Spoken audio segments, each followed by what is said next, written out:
तो एक बार फिर से स्वागत है आपका अपने YouTube channel ask tech digital में। तो दोस्तों, जैसा कि पिछले वीडियो में मैंने आपको बताया था कि उद्यम क्रांति योजना में आपको कितने से कितने रुपए तक लोन मिल सकता है, तो आज हम उसका आवेदन कैसे करें वो आपको इस वीडियो के माध्यम से मैं बताने वाला हूँ। उससे पहले अगर आप हमारे चैनल को पहली बार देख रहे हैं तो चैनल को सब्सक्राइब करें, वीडियो को लाइक करें। तो चलिए दोस्तों, वीडियो स्टार्ट करते हैं। सबसे पहले जाना है हमें अपनी साइट पे samast.mponline.gov.in पे। दोस्तों, यहाँ पे आपको आवेदन करने से पहले आपको अपना प्रोफाइल क्रिएट करना पड़ता है। यहाँ पे आपको आवेदन करने से पहले आपको प्रोफाइल क्रिएट करना पड़ेगा। आपका प्रोफाइल बनाएं। चलिए हम फटाफट अपना प्रोफाइल बना लेते हैं।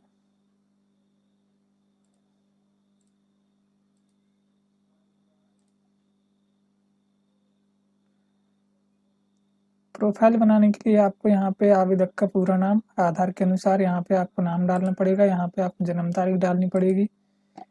जेंडर सेलेक्ट करना पड़ेगा, मेल फीमेल। उसके बाद में संबंध, यहाँ पे सन ऑफ करके आप यहाँ पे अपना पिताजी का नाम फिल कर दें। यहाँ पे आपको कैटेगरी सिलेक्ट करनी है, SC ST OBC या जनरल।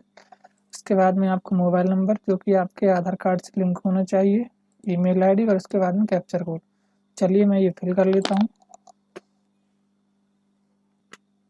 तो दोस्तों, हमने ये फिल कर लिया है यहाँ पे, और ये सुरक्षा की दृष्टि से हमने इसको ब्लर कर दिया है ताकि किसी भी व्यक्ति की जो है पर्सनल जानकारी सोशल मीडिया पे वायरल ना हो और उसको कोई प्रॉब्लम ना हो।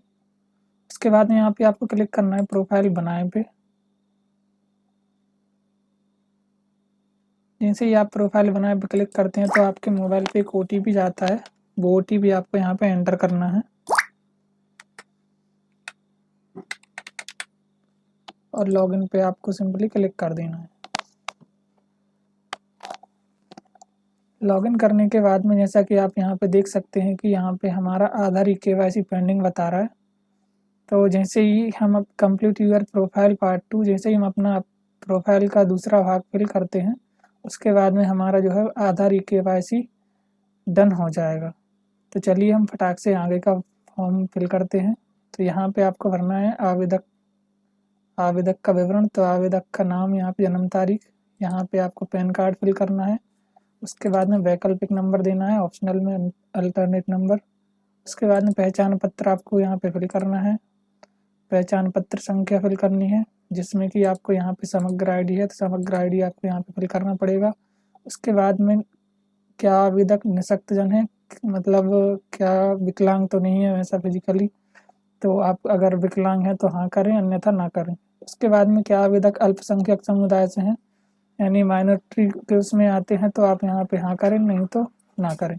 ठीक है। उसके बाद में आपको भरना है आवेदक का वर्तमान पता, मकान नंबर, गली मोहल्ला, गाँव या शहर, डाकघर, पोस्ट ऑफिस, पोस्ट भरना है। उसके बाद में जिला भरना है, तहसील भरना है, पिन कोड भरना है, और उसके बाद में फिर आपको प्रोफाइल, अपडेट प्रोफाइल पे क्लिक करना है।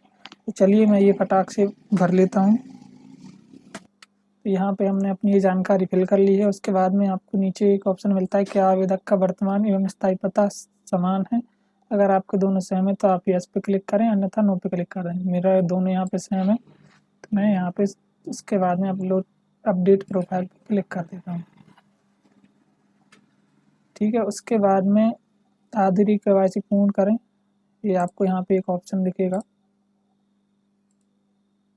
आधार KYC पूर्ण करें। उसके बाद में लोन के लिए आवेदन करें। तो जब तक आपका KYC complete second part fill नहीं होगा तब तक आप का ये KYC पूर्ण नहीं होगा।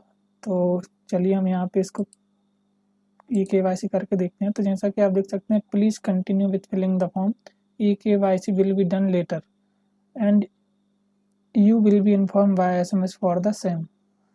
तो यहाँ पे जैसे ही हम अपना दूसरा पेज फिल करते हैं यहाँ पे लोन के लिए आवेदन, तो हमारी KYC जो है डन हो जाएगा और उसका एक मैसेज हमारे पास में मोबाइल पे आ जाएगा। तो चलिए हम दूसरा फॉर्म आगे लोन के लिए फॉर्म आवेदन करते हैं।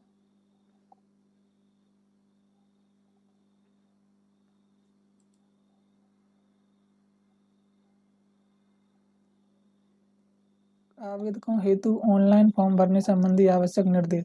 तो ये निर्देश आपको यहाँ पे पढ़ लेने हैं। आवेदक फॉर्म भरने से पूर्व आवेदक स्वयं की जानकारी जैसे पहचान पत्र, निवास प्रमाण पत्र, जन्म तिथि, मोबाइल नंबर, फोटो एवं हस्ताक्षर स्कैन किए हुए तथा अन्य आवश्यक जानकारी एवं पात्रता संबंधी दस्तावेज प्रमाण पत्र एकत्र कर लें। फॉर्म भरने से पहले इतने डॉक्यूमेंट आपके पास में होना चाहिए। उसके बाद में सभी आवश्यक दस्तावेजों को अपलोड किया जाना अनिवार्य है।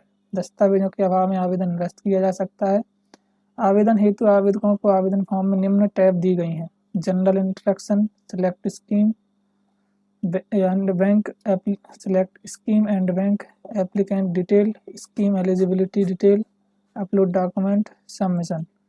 उसके बाद में समस्त आवश्यक जानकारी आवेदन फॉर्म में भरने एवं आवेदन शुल्क का भुगतान होने के उपरांत ही आपका फॉर्म पूर्ण भरा माना जाएगा। भुगतान के उपरांत आवेदन फॉर्म का प्रिंट संभाल कर रखें। उसके बाद में आवेदक जब तक आवेदन शुल्क का भुगतान नहीं करते तब तक आवेदन फॉर्म में त्रुटि सुधार किया जा सकता है। भुगतान के उपरांत आवेदक द्वारा सुधार नहीं किया जा सकेगा। आवेदक स्वयं आवेदन फॉर्म को भलीभांति जांच लें तथा संतुष्ट होने के उपरांत शुल्क का भुगतान करें।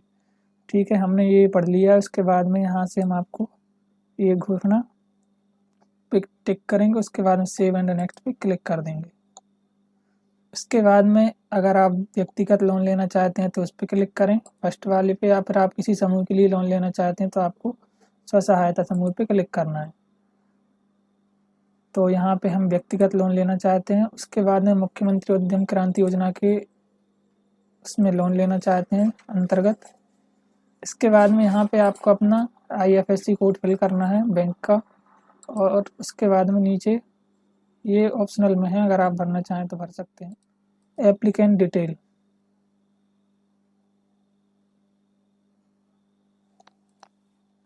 पहले हम ये फिल कर लेते हैं। उसके बाद में नेक्स्ट स्टेप है एप्लीकेंट डिटेल। तो आपको यहाँ पे एप्लीकेंट डिटेल में ये आपका यहाँ पे भरा हुआ पहले से ही है, तो उसके बाद में आपको सेव एंड नेक्स्ट पे क्लिक कर देना है। स्कीम एलिजिबिलिटी डिटेल, परियोजना का प्रकार, टाइप ऑफ प्रोजेक्ट, विनिर्माण उद्योग, सेवा या सर्विस, खुदरा व्यापार। तो आप इनमें से किस योजना के संबंध में लोन लेना चाहते हैं वो आपको सिलेक्ट कर लेना है। जैसे कि मेरा सर्विस है तो मैं यहाँ पे सर्विस का ऑप्शन सिलेक्ट करूँगा। तो यहाँ पे मैंने अपना कंप्यूटर सेंटर सिलेक्ट कर लिया है। और इसके बाद में आपको प्रस्तावित गतिविधि का संक्षिप्त विवरण यहाँ पे आपको 250 कैरेक्टर में हिंदी में आपको इसको डिटेल में लिखना है। उसके बाद में प्रस्तावित का स्थल का पता, तो आपको ये यहाँ पे फिल करना पड़ेगा। चलिए मैं इसको फिल कर लेता हूँ। तो इस तरह से आपको यहाँ पे विवरण भर लेना है। ठीक है, उसके बाद में आपको यहाँ पे परियोजना की लागत संबंधी जानकारी आपको यहाँ पे फिल करनी होगी। भूमि का स्वामित्व, यानी कि आपकी भूमि स्वयं की है ज़मीन, या पट्टा है, या फिर किराए से है, तो ये आपको यहाँ पे सिलेक्ट करना पड़ेगा। और उसके आप स्वयं मालिक हैं तो आपको यहाँ पे ये सिलेक्ट करना पड़ेगा। उसके बाद में आपको यहाँ पे उपकरण लागत भरनी होगी कि आपका कितने का उपकरण है, मशीनरी में आपकी कितनी लागत है। तो ये सब आपको यहाँ पे फिल करना पड़ेगा। उसके बाद में आवेदक की शैक्षणिक योग्यता संबंधी जानकारी, तो यहाँ पे आपको हायर सेकेंडरी यानी कम से कम 12वीं पास होना चाहिए। किस विद्यालय से आपने की है, पढ़ाई की है। उसके बाद में परीक्षा का उत्तीर्ण विषय और रोल नंबर, तो ये आपको यहाँ पे फिल करना पड़ेगा। उसके बाद में आवेदक की श्रेणी, अगर आप BPL श्रेणी में BPL कार्ड धारक हैं तो उस पर हाँ करें, अगर नहीं है तो ना करें। और क्या आवेदक विमुक्त घुमक्कड़, अर्ध घुमक्कड़ जनजाति से संबंधित हैं तो हाँ करें, अन्यथा ना करें। आवेदक के आय का विवरण, पारिवारिक आय आपकी 12 लाख से अधिक नहीं होना चाहिए। अगर 12 लाख से अधिक है तो आप यहाँ पे आवेदन नहीं कर पाएंगे। उसके बाद में क्या आवेदक का परिवार आयकर दाता है, अगर आप इनकम टैक्स फिल करते हैं तो आप हाँ करें, अन्यथा ना करें, नहीं पे क्लिक करें। ठीक है, उसके बाद अन्य जानकारी, क्या वर्तमान में आवेदक राज्य अथवा केंद्र शासन की किसी स्वरोजगार योजना का हेतु रही है। अगर आपने किसी भी योजना का लाभ लिया हो स्वरोजगार से संबंधित तो आप उस पर हाँ करें, नहीं तो इस पर नहीं वाले ऑप्शन पे क्लिक करें। उसके बाद में स्वघोषणा पत्र में आपको फिर से यहाँ पे क्लिक करना है। उसके बाद में दोस्तों आपको यहाँ पे अब डॉक्यूमेंट अपलोड करने पड़ेंगे, जैसा कि यहाँ पे आवेदक का नवीन फोटोग्राफ। ठीक है, उसके बाद में आवेदक का हस्ताक्षर, वो भी आपको यहाँ पे अपलोड करना पड़ेगा। उसके बाद में भागीदारी डीड की पंजीकृत प्रति, तो ये ऑप्शनल में है, अगर आपके पास में नहीं है तो कोई बात नहीं। उसके बाद में शैक्षणिक योग्यता का प्रमाण पत्र, यानी कि आपको यहाँ पे 12वीं का अंक सूची अपलोड करना पड़ेगा। जन्म तिथि का प्रमाण पत्र, तो आप यहाँ पे 10वीं की अंक सूची अपलोड कर सकते हैं। उसके बाद में परियोजना प्रतिवेदन की प्रति, तो ये आपको अपलोड करनी पड़ेगी। उसके बाद में परिवार सदस्यों का आयकर रिटर्न, अगर आप आयकर दाता हैं, इनकम टैक्स भरते हैं, तो आपको यहाँ पे 3 साल का इनकम टैक्स रिटर्न की कॉपियाँ स्कैन करके अपलोड करनी पड़ेंगी। उसके बाद में सक्षम प्राधिकारी द्वारा जारी निःशक्तजन संबंधी प्रमाण पत्र यदि लागू है तो, यानी अगर आप डिसेबल्ड हैं, विकलांग हैं, तो आपको वहाँ पे इसका सर्टिफिकेट अपलोड करना पड़ेगा। उसके बाद में भूमि या भवन किराए पर लिया हो तो किराया, तो अगर आपकी ज़मीन ये किराए से है तो आपको यहाँ पे किरायानामा अपलोड करना पड़ेगा। उसके बाद में मशीन उपकरण साज सज्जा हेतु वर्तमान दरों के कोटेशन, तो यहाँ पे आपको कोटेशन बनवाना पड़ेगा। जैसा कि अब पिछले फॉर्म में हमने फिल किया है कि मशीनरी की लागत इतनी है, खर्चा इतना है, ज़मीन का इतना है, तो वो सब आपको यहाँ पे एक कोटेशन बनवा के अपलोड करना पड़ेगा। उसके बाद में अन्य पिछड़ा वर्ग के अंतर्गत क्रीमी लेयर की सीमा से अधिक की स्थिति में सक्षम प्राधिकार द्वारा जारी किया आय प्रमाण पत्र, तो यहाँ पे आपको आय प्रमाण पत्र अपलोड करना पड़ेगा। उसके बाद में अगर आप उद्यमिता विकास प्रशिक्षण प्राप्त किया हो तो प्रमाण पत्र, यदि मान लीजिए आपने कोई प्रशिक्षण किया है या लिया है, प्रशिक्षण का कोर्स किया है, तो आपको उसका सर्टिफिकेट यहाँ पे अपलोड करना पड़ेगा। उसके बाद में अगर आप बीपीएल कार्ड धारी हैं तो यहाँ पे आपको बीपीएल कार्ड की प्रतिलिपि अपलोड करनी पड़ेगी। ये ऑप्शनल में है, अगर आपके पास में नहीं है तो आप अपलोड ना करें, और अगर हैं तो आप अपलोड कर सकते हैं, ठीक है। उसके बाद में यहाँ पे ये सब ऑप्शनल में है। यहाँ पे आप मध्य प्रदेश का मूल निवासी, यानी कि यहाँ पे आपको स्थायी निवासी प्रमाण पत्र अपलोड करना पड़ेगा।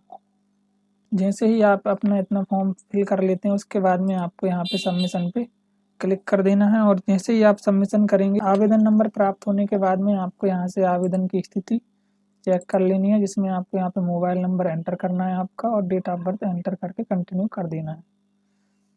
और उसके बाद में आपको यहाँ से एक अपना प्रिंट भी निकाल लेना है, यहीं से आपका प्रिंट भी निकल जाएगा। तो इस तरह से दोस्तों आप अपने लोन के लिए आवेदन कर सकते हैं। आशा करता हूँ आपको वीडियो पसंद आया होगा। वीडियो पसंद आया तो वीडियो को लाइक करें, चैनल को सब्सक्राइब करें।